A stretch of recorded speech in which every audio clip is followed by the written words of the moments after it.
ลัทธิที่สอนว่าการชำระล้างคือการฆ่าและคุณต้องไม่เชื่อแน่ๆว่าเหล่าสาวกของลัทธินี้คือกลุ่มคนระดับมันสมองของสังคมในวันธรรมดากับกล่องธรรมดาใบหนึ่งที่บรรจุเครื่องมือชำระล้างโรคใบนี้ด้วยสารพิษถูกนำไปวางไว้ในรถไฟใต้ดินกลางกรุงโตเกียวที่มีผู้คนนับพันเข้าออกกลับต้องเป็นลานชำระล้างของเหล่าสาวกของลัทธินี้อะไรคือเหตุผลที่ทำให้คนระดับมันสมองเหล่านี้เลือกเดินเข้าสู่เส้นทางของการพยายามเป็นเพชฌฆาตวันนี้เราจะไม่ได้เล่าถึงแค่เรื่องของลัทธิโอมชินริเกียวแต่เราจะมาร่วมกันตั้งคำถามและหาคำตอบร่วมกันเหตุใดจึงเกิดลัทธิมรณะนี้ขึ้นในประเทศที่ขึ้นชื่อว่าเจริญแล้วอย่างญี่ปุ่นเรื่องราวทั้งหมดต้องย้อนกลับไปในช่วงทศวรรษที่ 80 ในยุคที่การเจริญเติบโตทางเศรษฐกิจของญี่ปุ่นถึงขีดสุดสังคมญี่ปุ่นในขณะนั้นมีค่านิยมบูชาความสำเร็จและตัดสินคุณค่าความเป็นมนุษย์จากชื่อมหาวิทยาลัยที่จบและบริษัทที่ได้ทำงานระบบการศึกษาเป็นเหมือนโรงงานผลิตชิ้นส่วนเพื่อนำไปประกอบร่างในองค์กรใหญ่ๆพวกเด็กๆมีหน้าที่เรียนและต้องเรียนให้หนักเพื่อแข่งแย่งกันเข้ามหาวิทยาลัยชื่อดังและองค์กรขนาดใหญ่ที่มีชื่อเสียงไม่มีสิทธิ์ตั้งคำถามไม่มีสิทธิ์ต้องคิดอะไรที่แตกต่างเพราะสังคมได้ออกแบบชีวิตมาให้ทั้งหมดแล้วมีเด็กส่วนใหญ่ที่ยอมทำตามแต่ก็แน่นอนมีเด็กรุ่นใหม่หลายคนเริ่มตั้งคำถามกับชีวิตที่ออกแบบโดยสังคมค่านิยมทางวัตถุและทุนนิยมถูกให้ความสำคัญสูงสุดและมองข้ามความเป็นมนุษย์ที่สามารถเลือกชีวิตของตนเองได้คำถามเหล่านี้เริ่มก่อตัวขึ้นในจิตใจของเด็กรุ่นใหม่หลายๆคนอย่างช้าๆแนวคิดเรื่องความหมายของการมีอยู่ของชีวิตและการใกล้ถึงความล่มสลายของระบบทุนนิยมของโชโกอาซาฮาระก็ได้เกิดขึ้นมาในช่วงจังหวะนี้พอดีรวมไปถึงเป้าหมายที่ต้องการทำลายโลกใบเก่าที่บิดเบี้ยวเพื่อสร้างโลกใบใหม่ที่บริสุทธิ์และมองเห็นคุณค่าของการมีชีวิตซึ่งแนวคิดเหล่านี้ได้มาเติมเต็มและตอบคำถามที่อยู่ในใจของเด็กๆรุ่นใหม่อย่างครบถ้วนโชโกอาซาฮาระหรือมิซุโอะมัตสึโมโตะเด็กชายจากครอบครัวยากจนในจังหวัดคุมาโมโตะผู้ซึ่งเกิดมาพร้อมกับความพิการทางสายตาเขาต้องใช้ชีวิตในโรงเรียนคนตาบอดตั้งแต่อายุ6 ขวบความแค้นต่อโชคชะตาเริ่มกัดกินใจเขาตั้งแต่ยังเด็กเขารู้สึกว่าสังคมปฏิเสธตัวเขาพยายามพิสูจน์ตัวเองด้วยการสอบเข้ามหาวิทยาลัยโตเกียวอันทรงเกียรติเพื่อมีความฝันว่าจะเป็นนักการเมืองใหญ่แต่ความฝันนั้นก็พังทลายลงเมื่อเขาถูกปฏิเสธซ้ำแล้วซ้ำเล่าความพ่ายแพ้ในโลกแห่งความเป็นจริงผลักดันให้ตัวเขาต้องการแสวงหาอำนาจในโลกที่เขาสามารถควบคุมได้เองเขาเริ่มจากการเปิดร้านขายยาสมุนไพรที่แฝงไปด้วยการฉ้อโกงแต่แล้วเขาก็ถูกตำรวจจับในฐานขายยาปลอมหลังจากนั้นเขาจึงเริ่มหันเข้าสู่ลัทธิโยคะและสมาธิซึ่งกำลังเป็นที่นิยมในหมู่คนรุ่นใหม่ที่หลงทางเขาเริ่มสร้างภาพลักษณ์ใหม่ประดิษฐ์คำสอนที่ผสมผสานระหว่างพุทธมหายานฮินดูและความเชื่อเรื่องวันสิ้นโลกเข้าด้วยกันภาพของชายหนุ่มที่มีหนวดเขารุงรังในชุดสีม่วงที่ดูศักดิ์สิทธิ์และลึกลับเขานำเสนอหลักสูตรลัดสู่การบรรลุธรรมที่ใช้เทคโนโลยีมาอธิบายเพื่อตอบโจทย์ความสมเหตุสมผลของเหล่าคนรุ่นใหม่ในระดับหัวกะทิอาซาฮาระ สามารถล้างสมองคนรุ่นใหม่ระดับหัวกะทิได้เป็นจำนวนมากไม่ว่าจะเป็นนักวิทยาศาสตร์แพทย์หรือวิศวกรด้วยคำสอนที่เป็นตรรกะไร้ซึ่งความเชื่อที่งมงายแต่มันก็แฝงไปด้วยการบิดเบือนจากความเป็นจริงบางครั้งมีการใช้เครื่องมือที่ดูเป็นวิทยาศาสตร์เช่นการสวมเครื่องมือบางอย่างที่มีกระแสไฟฟ้าอ่อนๆเข้าสู่สมองโดยอ้างว่าเป็นการส่งคลื่นความคิดของศาสดาพวกสาวกมีอิสระในการคิดและเลือกชีวิตของตนเองพวกเขาสามารถคิดหรือทดลองสิ่งใดๆก็ได้เพื่อต่อเป้าหมายของลัทธิซึ่งมันเป็นเสมือนห้องแลบที่ไม่มีขีดจำกัดรวมไปถึงการอนุญาตให้วิจัยและผลิตอาวุธร้ายแรงเพราะสำหรับพวกเขากฎของอาซาฮาระสำคัญเหนือกว่ากฎหมายและศีลธรรมของโลกใบนี้ตะปูที่ยื่นออกมาจะถูกค้อนตอกลงไปหมายถึงใครก็ตามที่ทำตัวโดดเด่นหรือมีความคิดเห็นที่แตกต่างจะถูกสังคมลุมลงโทษให้กลับเข้าสู่แถวนี่คือสำนวนที่ตอบภาพสังคมญี่ปุ่นในยุคนั้นแต่ที่โอมชินริเกียวพวกเขาได้รับการยกย่องว่าเป็นผู้ถูกเลือกและได้รับการยอมรับและนั่นคือพัฒนาการที่แน่นหนายิ่งกว่าโซ่ตรวนใดๆลัทธิเริ่มขยายตัวและมีความเข้มแข็งมากขึ้นพร้อมกับความขัดแย้งกับสังคมภายนอกก็เริ่มรุนแรงขึ้นเรื่อยๆลัทธิโอมชินริเกียว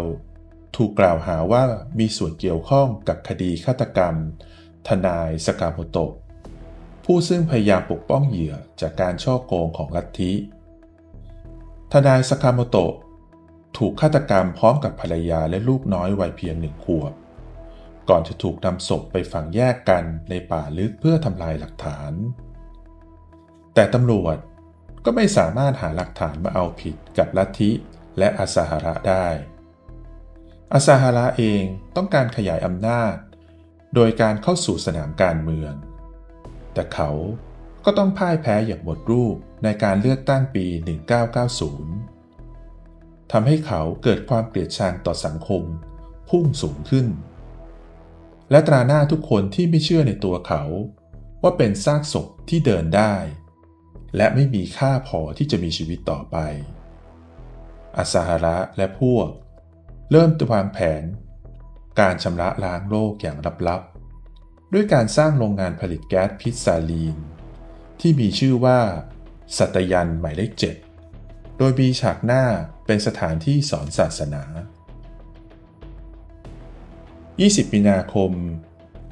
1995 สถานีรถไฟใต้ดินย่านคาซูมิกาเซกิคือวันและสถานที่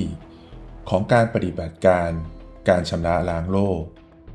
ทำไมต้องเป็นที่ย่านคาซูมิกาเซกิ